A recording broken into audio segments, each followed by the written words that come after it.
যাব, তওবা করব। কেমন করে তওবা করব? আমরা সবাই কিন্তু গুনাহগার বান্দা, গুনাহ ছাড়া কেউ নাই। কেমন করে গুনাহ করবে রে যুবক? একটা ঘটনা মনে পড়ে গেল, শুনবেন শুনবেন। সম্মানিত ভাইরা আমার, ইসলামের প্রথম খলিফা আল্লাহর রসুল যখন পরলোক গমন করলেন, ভালো লাগে? ভালো লাগে? সামনে আরো ভালো লাগবে, একটু মনোযোগ দিয়ে দেন, আমাকে একটু সাজাইতে দেন। আলোচনা বলবো, আলোচনা করবো, উঠবেন না, উঠলে কিন্তু কিছুই বুঝতে পারবেন না। কোরআন থেকে তাফসীর করতেছি, একটু মনোযোগ দিয়ে শোনেন। আমি আপনাদের সেই সুদূর দিনাজপুর থেকে আপনাদের কাছে আসলাম, একটা ঘন্টা সময় দেন, কোরআন থেকে বলবো, আপনারা মজা পাবেন। ইসলামের প্রথম খলিফার নাম হযরত আবু বকর রাদিয়াল্লাহু তাআলা আনহু। এত নরম সাহাবী, যে সাহাবী জান্নাতের সার্টিফিকেট পেয়েছেন, এমন একজন সাহাবী, যে সাহাবী নবীজির হিজরতের সাথী।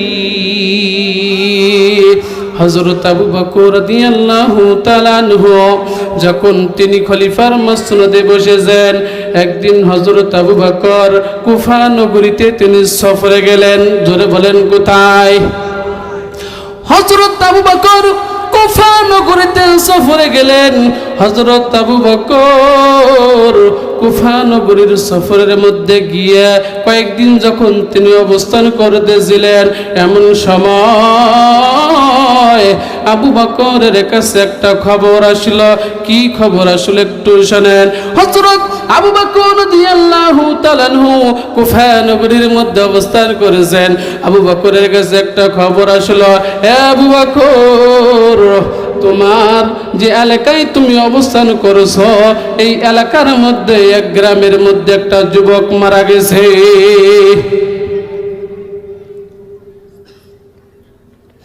সম্মানিত হাজিরিন, হযরত আবু বকরের কাছে খবর আসলো, খলিফাতুল মুসলিমিন আবু বকর, একটা যুবক মারা গেছে।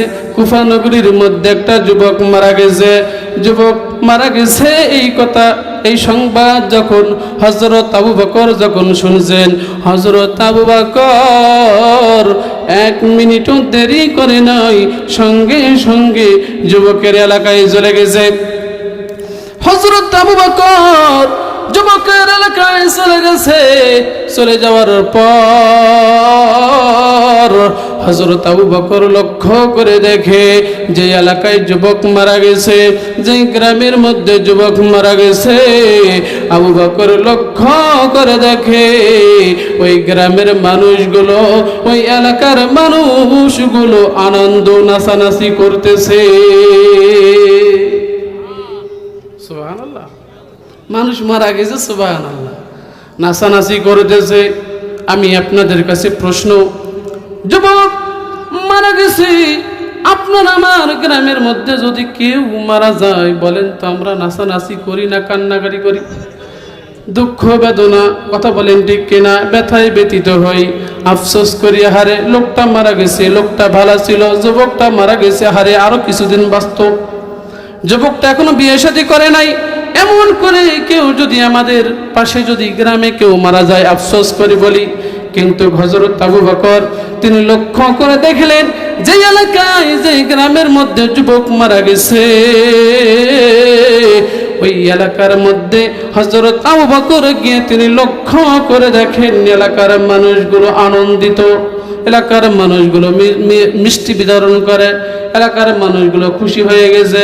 হযরত আবু বকর অবাক হয়ে গেছেন, আরে তোমাদের গ্রামের মধ্যে একজন যুবক মারা গেছে, আর তোমরা সবাই আনন্দে মিষ্টি বিতরণ করো, সবাই তোমরা খুশি হয়ে গেছো, কি কারণে, কি কারণে, কি কারণে আনন্দিত বলো রে এলাকার মানুষ? হযরত আবু বকর চিন্তায় পড়ে গেলেন। যুবকটা মারা গেছে, মারা যাওয়ার পর তার লাশটা তার বাড়ির মধ্যে পড়ে আছে, এলাকার মানুষগুলো ধরে না, এলাকার মানুষগুলো ছয় না, যুবকের গোসলের কোনো ব্যবস্থা কেউ করে না। হযরত আবু বকর অবাক হয়ে জিজ্ঞাসা করে, তোমরা তো আনন্দিত কেন, তোমরা তো নাচানাচি করতেছে কেন? হযরত আবু বকর যখন এই কথা জিজ্ঞাসা করেছে, এলাকার মানুষগুলো ডাক দিয়ে বলেন, এ আবু বকর, এই যুবকটা মারা গেছে, মারা যাওয়ার কারণে আমরা আনন্দিত, যুবকটা মারা যাওয়ার কারণে আমরা খুশি হয়েছে। হযরত আবু বকর এলাকার মানুষগুলোকে ডাক দিলেন, মুরব্বীদেরকে ডাক দিলেন, গণ্যমান্য ব্যক্তিদেরকে ডাক দিয়ে বসালেন। আবু বকর বসানোর পর লোকগুলোকে জিজ্ঞাসা করেন, কেন তোমরা এত আনন্দিত? এলাকার মানুষগুলো আবু বকরকে সামনে বসাইয়া এবার ডাক দিয়ে তারা তার যুবকের কথা বলতেছে, কেন তারা আনন্দিত হয়েছে, কেন তারা খুশি হয়েছে। যুবকের কথা এলাকার মানুষ তারা খুলে বলা শুরু করলো। আবু বকর, যে যুবকটা মারা গেছে, এই যুবকটা আমাদের কাছে মানুষ হয়েছে, আমাদের পরিবারের মধ্যে ছিল, আমাদের গ্রামের মধ্যে ছিল। এই যুবকের মতো খারাপ মানুষ, খারাপ যুবক আর একটাও নাই। এর মতন খারাপ চরিত্রের কোন যুবক এলাকায় নাই, এর মতন খারাপ যুবক, খারাপ মানুষ আর নাই। এই যুবকটা আমাদের গ্রামের মেয়েদেরকে উত্তেজিত করত, ইফটিজিং করত। কি করত? ইফটিজিং করত, জিনা করত, মেয়েদেরকে সে ধর্ষণ করত। মেয়েরা তার ভয়ে ঘরের বাহিরে বের হতে পারতো না একাই। এই যুবকটা আমাদেরকে অনেক জ্বালা যন্ত্রণা দিয়েছে। এই যুবকটা একটা মাস্তান টাইপের যুবক ছিল। জোরে বলেন কি ছিল? মাস্তান টাইপের একটা যুবক ছিল, মাস্তান টাইপের যুবক। এই যুবকটা আমাদেরকে অশান্তি দিয়েছে, কষ্ট দিয়েছে, কিন্তু হঠাৎ করে যুবকটা মারা গেছে। যুবকটা মারা যাওয়ার কারণে আমরা এত খুশি হয়ে গেছি। বলেন তো, যুবক মারা যাওয়াতে খুশি হয়ে গেছে কেন? খুশি হয়েছে, যুবকটা একটা মাস্তান ছিল, যুবকটা খারাপ চরিত্রের মানুষ ছিল, যুবকটা নামাজ পড়তো না। কথা বলেন ঠিক কিনা? গ্রামের মানুষদেরকে কষ্ট দিত, গ্রামের মানুষগুলো তার যন্ত্রণায় তার অতিষ্ঠ ছিল। কিন্তু যুবক মারা যাওয়ার কারণে এলাকার মানুষগুলো খুশি হয়ে গেছে। হযরত আবু বকর এলাকার মানুষগুলোর জবান থেকে যখন যুবকের কথা শুনলেন, এবার হযরত আবু বকর এলাকার মানুষগুলোকে ডাক দিলেন, এলাকার মানুষেরা শোনো রে, যুবকটা যদিও খারাপ ছিল, যদিও যুবকটা নাফরমান ছিল, বেঈমান ছিল, যদিও যুবকটা তোমাদেরকে কষ্ট দিয়েছে, যদিও যুবকটা কষ্ট দিয়েছে, তারপরও তো লাশটা এইভাবে ফেলে রাখা যায় না। কথা বলেন ঠিক কিনা? যুবককে তো মাটি দিতে হবে। এইভাবে যদি যুবককে আমরা তার বাড়ির মধ্যে ফেলে রাখি, তাহলে তো লাশ পচে দুর্গন্ধ ছড়াবে। একে তো একটা ব্যবস্থা করে মাটি দিতে হবে। কথা বলেন ঠিক কিনা? প্রিয় ভাইরা আমার, গাজীপুর জেলার মানুষ, আমি আপনাদেরকে বলতে চাই, যুবকটা যদিও নাফরমান, যদিও যুবকটা গুনাহগার, যদিও যুবকটা এলাকার মানুষগুলোকে কষ্ট দিয়েছে, কিন্তু যুবক মারা গেছে, যুবককে তো কাফন দাফন জানাজা পড়াইয়া মাটি দিতে হবে। কথা বলেন ঠিক কিনা? হযরত আবু বকর এলাকার মানুষগুলোকে যখন এই কথা বলেছে, এলাকার মানুষগুলো আবু বকরকে ডাক দিয়ে বলেন, আবু বকর, এই যুবকটা আমাদেরকে এত কষ্ট দিয়েছে, আমরা তাকে ধরব না, ছুব না, আমরা তাকে গোসল দেব না, আমরা তার জানাজাও শরীক হব না, আমরা তার জন্য কবর খনন করব না। হযরত আবু বকর সাফ জানাই দিলেন, আমরা তার কোনো কাজে অংশগ্রহণ করব না। আবু বকর অবাক হয়ে গেলেন, আবু বকর অবাক হয়ে গেলেন, আবু বকর অবাক হয়ে গেলেন। আরে, যুবকটা যদিও খারাপ ছিল, তাকে তো মাটি দিতে হবে। কিছু লোক হযরত আবু বকর সংগ্রহ করলেন। সংগ্রহ করার পর হযরত আবু বকর তিনি নিজেই যুবককে ধরলেন। প্রিয় ভাইরা আমার, যুবককে হযরত আবু বকর সহ একজন লোক ধরলেন।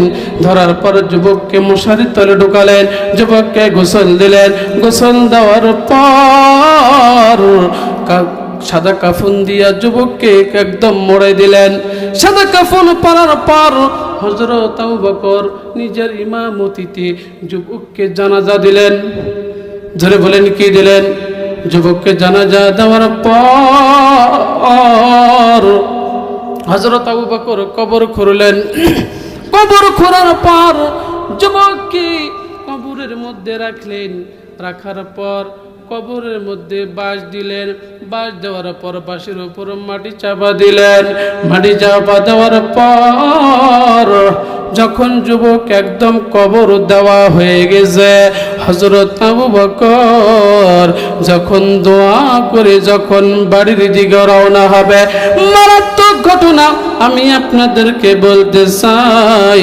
হযরত আবু বকর যখন জানাজা পড়ে যুবককে কবর দিয়ে দোয়া করে যখন বাড়িতে যখন আসবেন লোকবল নিয়া, হযরত আবু বকর তিনি লক্ষ্য করে দেখেন দূরে দেখা যায় একজন বৃদ্ধ মা, একজন বুড়া